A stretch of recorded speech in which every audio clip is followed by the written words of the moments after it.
Tuesday evening நம்மளோட சேனல்ல subscribers நிறைய பேர் வந்து இந்த அன்லிமிட்டெட் ஷாப் வந்து போடுங்கன்னு சொல்லி கேட்டிருந்தீங்க கலெக்ஷன்ஸ் வீடியோவா. ஸோ இங்க என்னதான் இருக்குன்னு போய் பார்க்கலாம்னு நானும் வந்தேன். நான் ஆல்ரெடி இந்த ஷாப்பை பார்த்திருக்கேன். பட் நான் இது வரைக்கும் போனதே கிடையாது. சரி போய் தான் பார்க்கலாமேன்னு சொல்லிட்டு போனேன் நானு. ஷாப்ல இருக்க ஒவ்வொரு கலெக்ஷன்ஸுமே ரொம்ப நல்லா இருந்துச்சு. ஃபேப்ரிக்லாம் ரொம்ப நல்லா இருந்துச்சு. இந்த ஷாப்போட மொத்த கலெக்ஷன்ஸும் ஒரு vlog-ஆ நான் போட்டிருக்கேன். வேணுன்றவங்க போய் செக் பண்ணிக்கோங்க. இது போல நம்ம சின்ன வயசுல ஷாப்பிங் போகும்போதெல்லாம் அவங்களா தான் எடுத்து காமிப்பாங்களே ஒன்னொன்னுத்தையும் எடுத்து. இப்பெல்லாம் பாத்தீங்கன்னா எல்லாமே ஹேங்கிங் பண்ணிடுறாங்க.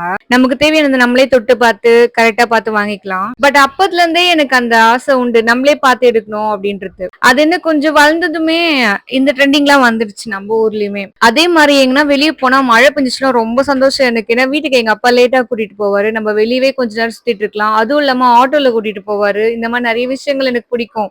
இந்த மழை டைம்ல எல்லாம் வெளியே நல்லா சூடா நான் வாங்கி சாப்பிட்டா இன்னும் சூப்பரா இருக்கும். அப்புறம் இங்க ஷாப்பிங் முடிச்சதும் வெளியே வந்த உடனே நாங்க என்ன பண்ணோம் அப்படின்னா, ஓல்ட் பஸ் ஸ்டாண்ட் கிட்ட சிஎஸ்ஐ சர்ச் இருக்கு இல்லையா, அந்த சர்ச்சுக்கு வெளியே வந்து தள்ளு வண்டியில பிரியாணி விக்கிறாங்க.